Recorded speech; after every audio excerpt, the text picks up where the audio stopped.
What is up, people? I have got a little midweek bonus video for you guys. I filmed me assembling this cabinet or building this cabinet, and I thought it would be cool to throw up in the middle of the week because it wasn't really like a big long project video. There is a lower cabinet to this thing, but it's going to be a while before you see it all complete because there's these funky doors that get wrapped in this wicker stuff and whatever. And so the top section is really cool though, and I thought I would share it with you. So it's all white oak. I start by milling up all the material for the frame or the face frame and my shelves. Those thick pieces right there are going to be solid 1.5 inch thick shelves. And this cabinet, the sides and the top and everything are going to be made out of solid wood because if you saw it in the thumbnail, the shelves are held inside dados. So I don't want to use plywood because we don't want to see the plies on the inside. So we're using solid wood. I did make sure to get all my parts really nice and flat. So my panels after glue up are really nice and flat. So that's the top there. So this thing just has two sides and a top. And we go through and just get everything glued up. So this cabinet goes in right outside the kitchen, and it's like this little kind of nook in the wall. And right now, actually they just started demoing this job today, so it's probably ripped out, but it's just, like I said, a little nook in the wall. So this area is going to be like kind of like a little desk area. Cookbooks and stuff like that will probably go on these shelves. And with this project, like I said before, there's a lot of cool details. So just, yeah, excited to see this one coming together. So we get the panels glued up, and then we can get our shelves glued up. It was really nice the day before. We had the bay door open, t-shirts on, and then, yeah, it's back to winter time. And I didn't add any biscuits or anything. Everything was really nice and flat, and I just didn't really see the need. So I just edge glued those things together.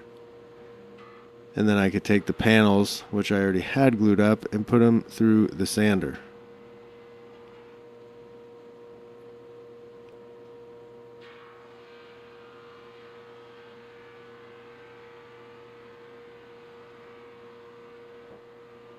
All right, hurry up here.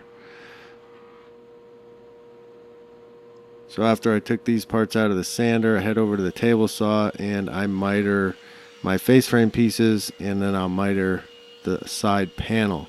Now, this whole thing is going to come apart. It needs to still be sanded and finished, but also it's going to be delivered in parts because, like I said, this thing is inside like a nook, and so it's going to get scribed all around. And you can't really scribe the whole thing if it's together because those stiles are wider than they need to be. So when Greg goes to install this, he will have to take each side panel, put it in there, scribe it, make sure his inside dimension is correct, and then he can put the whole cabinet together and slide it in. These shelves are also not going to be adjustable. They look like they're going to be adjustable, but they're not. They're going to be fixed. And we're going to have lighting routed into the bottom of each shelf. So obviously we can't have them adjustable because, yeah, there's going to be wires for lighting. So after those things were glued up, the miters were dried, I could cut the side panels and the top down to size.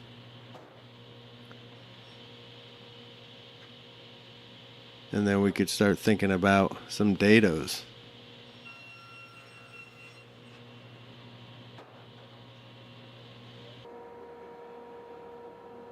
And then the shelves were done as well. Ran those through the planer real quick. Sander needed the paper changed, and I didn't really feel like doing it. So I just did a couple light passes through the planer. All right, so here I'm doing a test piece. I actually do a few different depths. The designer wanted to see 1/4 inch, 3/8, and a 1/2 inch depth, so she could decide on how deep she wanted these grooves. ultimately she decides on 1/4 inch, which I think look nice as well. But yeah, I think so that's what I'm doing here. You can see that's the 3/8. We'll raise it up to a 1/2 inch and cut a 1/2 inch groove, or dado, whatever you want to call it. And so yeah, she picked 1/4 inch deep, and then I could start laying out my sides and getting ready to cut a bunch of dados.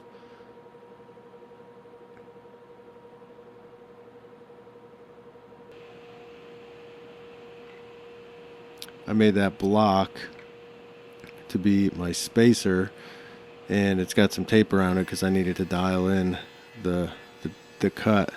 And so I cut that pass, and then I can just slide that right over into the fence and make the next pass. And I obviously do both sides before I ever move the fence, so that both sides are perfectly in line. And I do have a big backer board screwed to my miter gauge to prevent tear out, especially on that cut where the face is behind the blade. On the other side, the face is going into the blade.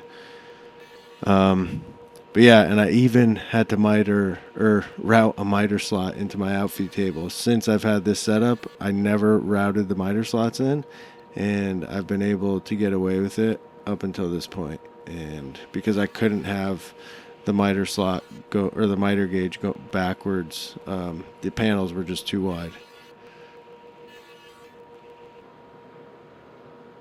And then bam, they were all done. Dados cut. And I think this is looking really cool. Actually, I'm pretty stoked with this design. And then to assemble these things, you guys already know, I'm going to use the Lamello, the Zeta P2, and use some Clamex connectors, because like I said, this is going to come back apart and be assembled on site. And so, yeah, Clamex connectors just make it really easy. And that spacer up there, because my top piece is an L, it has a mitered front edge. That spacer is the space from the top edge to the top of that top piece, if that makes sense. It'll kind of make more sense here in a minute, because the front of that L is flush with the sides of my stiles.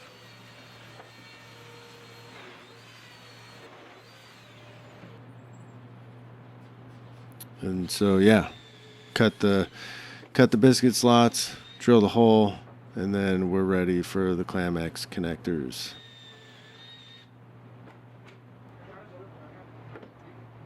So that's what I'm talking about. You can see on the top, that gap there, that was what my spacer was for.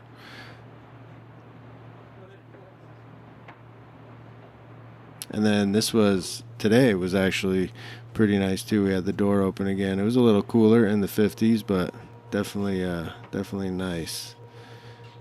We just pre-drill, screw the back on. Make sure I label the back, so that way when Greg goes to put this back together on site, the holes will all line up and it'll go together really easy. Now I can cut my shelves down to size, and we'll get this thing put together.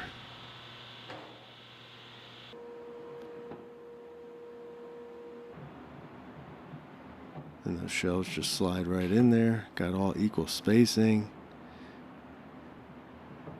And I think this thing looks pretty sick and is going to be pretty cool in this kitchen.